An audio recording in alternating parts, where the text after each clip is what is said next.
What's up, Taiwan? I'm listening to Liao with news from here in Taiwan and around the world. A major new offshore wind farm on Taiwan's west coast is now in operation.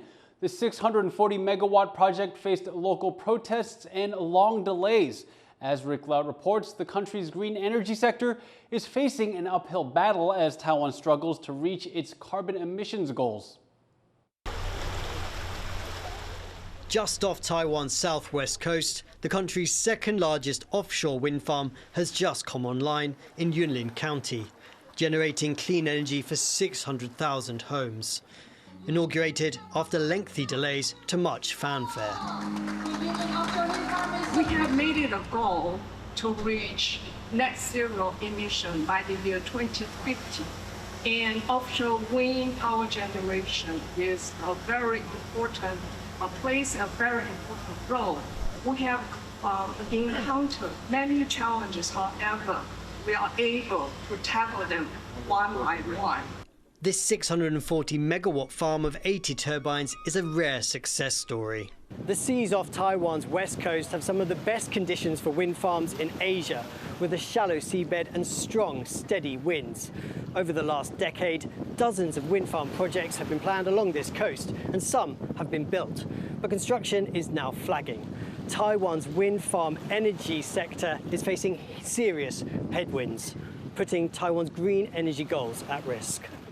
Offshore wind farm construction is being hit by a perfect storm of a global downturn in the industry, government restrictions, and local pushback to large green energy projects. In Yunlin, years of protests and litigation by the local fishing community, as well as a fraud suit against protesting fishers by the wind farm manufacturers, delayed construction and sowed discontent. 建设完成的这个时间对当地的居民跟渔民影响最深的地方，就是目前我们在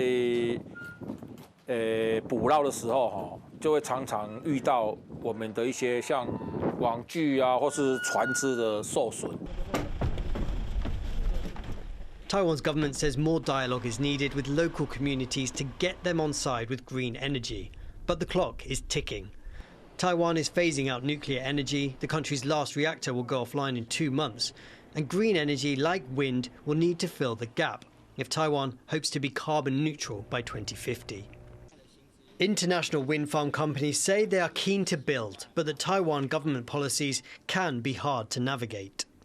So I think there has to be a thorough look, maybe together in a collaboration with the MOEA, with the industry, and to find out what are we doing with this, because it's slightly a mess. And we have been looking at and are looking at further opportunities to invest in Taiwan. The government here is moving away from subsidies and incentives, hoping that wind energy can survive in the free market. Now it's an industry suffering serious growing pains. Taiwan, boasting good winds and a strong manufacturing base, had high hopes of leading the region in offshore wind energy. Many here now hoping it's not too late to turn the current trajectory around. Devin Tai and Liao in Yunlin County for TaiwanPlus. Taiwan Travelogue, an award-winning Taiwanese novel written by Yang Shuangzi, is set during the Japanese colonial period and explores the complex relationship between its Japanese narrator and her native Taiwanese interpreter.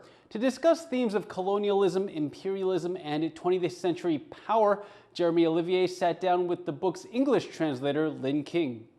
So tell us more about this book. Who are these two main characters, and how does the historical setting of the novel shape the relationship? So our narrator is Aoyama Chizuko, who is a young Japanese writer who's published a very popular work, and she is then invited to Taiwan to kind of give a press tour, give talks, and to write articles to be printed in Japan, telling the Japanese people what the colony is like. This is set in the 1930s. And she meets her Taiwanese interpreter, who is an even younger woman, but a very accomplished linguist, and seemingly, from Aoyama's perspective, a perfect woman who knows everything, is good at everything, and Aoyama becomes very infatuated with this young woman who she calls Qi Zhang, whose Mandarin name is Wang Qianhe, and the story unfolds from there. Can you talk a little bit more about the power dynamic between them? I don't want to spoil, but the story is about Aoyama, who very earnestly, so she thinks, wants to befriend and meet the locals, the Taiwanese, the so-called islanders at their level, and she thinks that they are at her level as well. That's like the premise with which she approaches her relationships, but as we'll see over the course of the book, Qi Zhang sees it quite differently, and she understands that there is inevitable power relation between the colonizer and the colonized, and that no matter how much goodwill there are just certain bounds that can't be overcome and certain blind spots that can't be seen. So the book uses Japanese, Taiwanese, or Hokkien, Hoklo, Taigi, whatever you want to call it, and Mandarin. But in English, because we don't have the characters, we only have the pronunciation, the romanization. I had to make decisions from the very get-go of, okay, do we confuse the reader by saying this is pronounced, Taipei now, but it was pronounced Taihoku then, and that would have been how they pronounce it in conversation. Same for the people's names. So in Japanese, Qianhe's name is Chizuru, but that's not her, all the facets of her name. So the English translation, I think, really challenges readers in some ways more so than the original, by forcing you to remember all the different pronunciations of people's names, the names of places and foods as well. So the two protagonists of this book, they travel around Taiwan enjoying the local scenery and delicacies. Would these have been familiar to Taiwanese readers today? I think about half of the dishes mentioned would be, and then half are very much not familiar, either because they're very regional, because they're historical, or because the final banquet involves like dishes that even Shuangzi, the author herself, had to do a lot of research to try to imagine. Some of these dishes are very much a product of our, culinary history that is no longer widely available. Why do you think that Yang Shuangzi chose a glutton as the narrator of the story?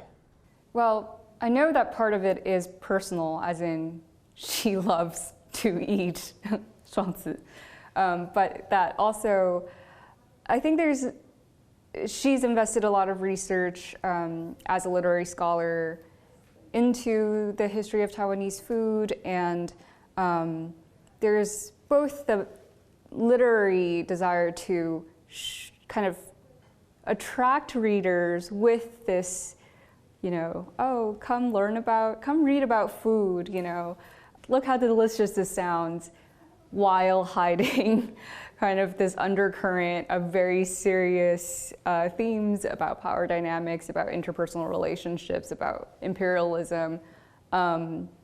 There's definitely that as well, as in, this is just a travelogue, come read about these two young women who eat their way across Taiwan. And there's more to that. That was Lin King, translator of the novel Taiwan Travelogue by Yang Shuangzi. You can watch the full interview on Zoom In, Zoom Out, available at TaiwanPlus.com. And thank you for watching What's Up Taiwan. You can visit the TaiwanPlus website or follow our social media for more stories from Taiwan and around the world. Finally, check out this painting by Banksy titled The Singing Butler. The work sold for $5.5 million in London. I'm Liao. Take care and see you next time.